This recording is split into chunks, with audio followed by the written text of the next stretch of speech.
A local police department will soon be getting a new headquarters building thanks to a federal grant. A high-speed chase on Sunday ended when a suspect crashed her car into a gas station. And 2 people were arrested on felony drug charges during a traffic stop this weekend. Yet another week of high rain chances and below average temperatures. We'll have the complete forecast details coming up. Coming up in sports, we remember the life of Coach James Blanchard, who passed away this past weekend. Also, we look ahead at the Calhoun County, Etowah County, and Talladega County football media days. Also, we talk baseball as EAN Local News starts now.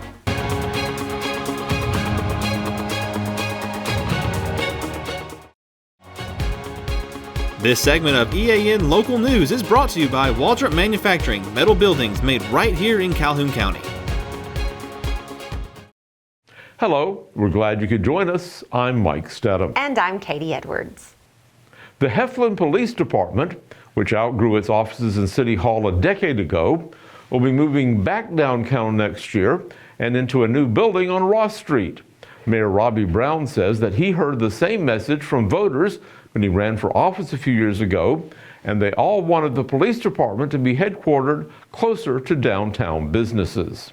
Well, all of our business constituents expressed that they wanted the police station back downtown. So we started to work in 2020 writing grants for this new police station, and we wrote one grant after the other and just kept getting denied. And then Senator Tuberville reached out to us this year and basically delivered on a promise, and we surely do appreciate it. It's going to be a nice addition to downtown, along with it's going to get the presence of our police officers back downtown for our businesses. Right now we're in a rented building over by the nursing home, and they're just kind of out of sight, out of mind. This will bring them back downtown here, right next to City Hall, and we'll all be together again. Brown says he's met with architects to talk about plans for the police station, which will be attached to City Hall and sit next to the city's amphitheater. He hopes to break ground within the next 6 months and have the new building ready for the department to move in sometime next year. Heflin Police Chief Ross McGlawn says he looks forward to having a new headquarters for his department. The business owners wanted more of a police presence downtown, and the mayor started working on this as soon as he came into office, and it just has kind of come about. But I'm excited about the new police department, nice new facilities, and hopefully it'll, I'm looking at it as using it as a recruitment tool to try to get new officers to come back to Heflin. I'm just excited about the new building. When we come back, a police chase over the weekend has a fiery ending. For metal buildings in Alabama and the Southeast, Waldrop Manufacturing is your one-stop source. A Waldrop metal building provides the coverage and protection your investments need. They specialize in carports, RV covers, portable buildings, and storage buildings. Stop paying rent for storage. With Waldrop's price per foot, you can actually save money by buying straight from the manufacturer. Waldrop buildings are guaranteed because Waldrop manufactures buildings with U.S. steel right here in Calhoun County. Waldrop Manufacturing, serving the entire Southeast. Give them a call today. This segment of EAN Local News is brought to you by Oxford Lumber. Come visit any of our locations in Oxford, Jacksonville, Talladega, and Roanoke. Gadsden police say a high-speed chase early Sunday morning ended in Rainbow City when the suspect crashed into the pumps at a local gas station. The chase, which involved several local agencies, began when Gadsden police were called to the Clubview neighborhood by reports of a suspicious vehicle. Officers tried to stop the vehicle, but the driver instead led them on a high-speed chase that reached speeds of more than 100 miles per hour. Rainbow City police joined the chase on Rainbow Drive, and the pursuit ended at the intersection of Highways 11 and 411 when the suspect crashed into the gas pumps at a service station. The wreck started a fire, which was quickly extinguished, and the suspect was taken into custody. She has been identified as Stephanie O'Brien. She was taken to the Etowah County Detention Center, where she was charged with driving under the influence and a felony case of eluding police. And when we return, a routine traffic stop leads to 2 drug arrests. For over 60 years, Oxford Lumber has been servicing our area, and our customer service has always been our main focus. Our customer service is what sets us apart from anyone else. From the moment you enter, our highly trained staff will treat you like family. To enthusiastically provide total customer satisfaction within a positive and self-fulfilling employee relations environment. Visit us at any of our 4 locations or at oxfordlumber.com. This segment of EAN Local News is brought to you by WM Grocery, located in Heflin, Wadowee, Roanoke, and in Piedmont. Friday evening around 7, 2 deputies with the Cleburne County Sheriff's Office initiated a traffic stop near Highway 78 and County Road 49, with the vehicle coming to a stop just over the state line in Haralson County, Georgia. The deputies were able to gain probable cause to search the persons and the vehicle. 2 people inside the vehicle were arrested on felony narcotics charges and taken to the Haralson County Jail pending extradition back to Cleburne County. The deputies say that 42-year-old Javos Jesse Hughes and 41-year-old Sherry Ann Sewell were both charged with the unlawful possession of a controlled substance, which is a felony, and unlawful possession of drug paraphernalia, which is a misdemeanor. Sewell was also charged with unlawful possession of marijuana in the 2nd degree, which is a misdemeanor as well. Cleburne County Sheriff John Daniel thanked the Tallapoosa Police Department and the Haralson County Sheriff's Office for assisting with this case. Mike, I don't know if you had the opportunity to be outside this morning, but the humidity was low. There was a nice breeze blowing. It was perfect. It was nice, which is weird because June was so hot and now July is kind of a breath of fresh air, yeah. It is, yeah. Like it's almost fall-like in some times. Yes, it is. John Holder is joining us now in the EAN Weather Center to talk to us about what's going on in the weather and what we can expect tomorrow. John?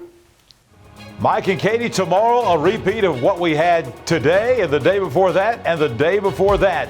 Wet weather and lower temperatures in the forecast tomorrow, and for the rest of the work week, we'll have the details next. Spring into freshness at WM. Celebrate the season with our bountiful selection of farm fresh produce. From juicy berries to crisp greens, taste the flavors of spring at WM. Visit us today and let the freshness bloom in every bite.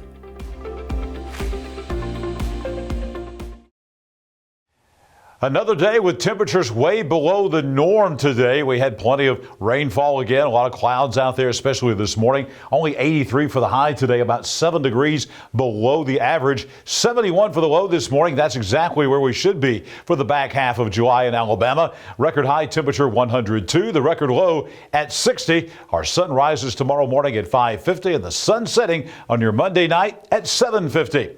And Monday weather on your street, got to take you out to Camelot Lane. That's in Grandview in Chocowacca. About a 50-50 chance of rain tonight. The low dropping down to 70. We're in a pattern, quite frankly, where we could have a chance of rain at just about any time, day or night. But for the evening hours tonight, about a 50-50 rain chance out in Chocowacca.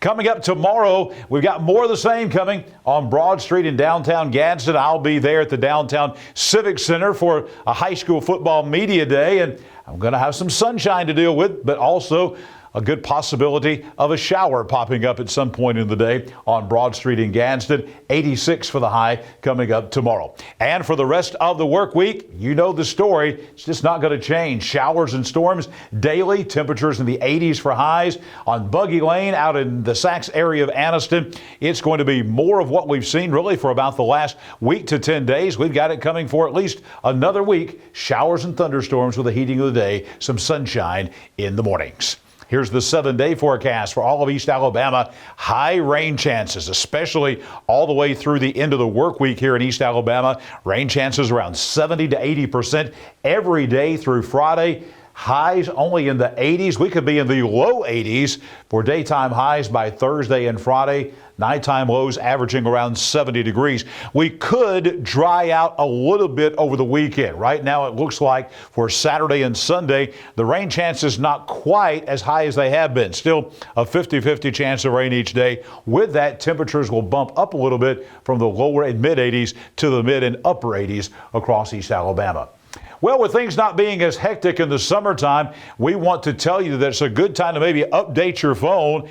And we're going to talk about today wireless emergency alerts. That's a WEA. And so this is not only for weather, but we got the National Weather Service. If there's a tornado warning here in East Alabama, they'll send you an alert. You signed up for that for your phone, and you won't have to worry about weather warnings and getting those. As long as you have your phone with you, they'll automatically be sent to you. But it's not just weather warnings, other things that the government has as far as emergencies and things like that. They'll send you all of those alerts. So what you can do is you can go to weather.gov. That's one of the places you can go, weather.gov. You can go there, and there'll be a way that you can sign up for all of those weather warnings and have those sent to your phone. I'll be back here tomorrow morning, bright and early at 6 a.m. We'll break down your Tuesday weather at a glance. I'll be back here tomorrow evening for EAN Local News as we continue to detail the forecast for the rest of the work week for all of East Alabama. A tragic loss in the local coaching community here in East Alabama. Namath Pitt's going to tell us about it right now in sports. Namath? Thanks, John. This past weekend, our community and state lost one of the best coaches, fathers, husbands, and friend that you could ask for. Westbrook Christian defensive coordinator and former Piedmont defensive coordinator James Blanchard passed away this past weekend. Coach Blanchard passed away at the age of 59 after battling cancer. Coach Blanchard was the defensive coordinator at Piedmont for 17 years under Coach Steve Smith. Piedmont won 5 state championships in that span of time. Coach Blanchard later joined Steve Smith again at Westbrook Christian as the defensive coordinator. The Blanchard family is hosting a memorial service tonight at 7 p.m. in the Westbrook Christian School gym. Flowers and donations can be made to Westbrook Christian School or Flow Church in memory of Coach James Blanchard. May we never forget the impact that Coach James Blanchard made. It went way beyond the football field. Football season is just a month away, and that means it is time for high school football media days. Let's take a look at 3 different media days that are happening this week. Etowah County Media Day will be tomorrow from 10 a.m. to 1 p.m. at the Gadsden Downtown Civic Center. Talladega County Media Day will be this Wednesday, and it will be at the First Bank of Alabama in Talladega. To conclude media days, the Calhoun County Media Day will be this Friday at the Anniston Country Club. The Miami Marlins and Oxford's Carter Johnson made it official this past weekend. The Miami Marlins took Oxford's Carter Johnson with the 56th pick in the MLB draft last week. This past weekend, the Miami Marlins and Carter Johnson made it official. Carter Johnson signed for a $2.8 million signing bonus. That was $1.2 million over the slot for Carter Johnson. He will spend this week training and working out in Miami before heading off to Jupiter, Florida to start his minor league career as he tries to work his way up to the major league roster. The Choccolocco Monsters reaped the benefits of a cancellation this past weekend and clinched the Sun Belt regular season championship. The Choccolocco Monsters were supposed to play the Alpharetta Aviators this past weekend at Choccolocco Park, but it was canceled. Because of the cancellation, the Monsters are the Sun Belt League regular season champions. They finished the regular season tied with the Gainesville Gold Diggers, but took 3 of the 4 regular season games with Gainesville to ultimately win the tiebreaker. The Monsters will open the playoffs, the league semifinals, this Friday at home. That's it for EAN Local Sports. Let's go back over to Mike and Katie. Thanks for that update, Namath, and thank you for watching us today. You can find us every weeknight on Facebook and YouTube and on our... Yeah, just go to the platform of your choice. You can watch our news, sports, and weather coverage whenever it's convenient for you. We'll see you back here Tuesday for your news on your schedule.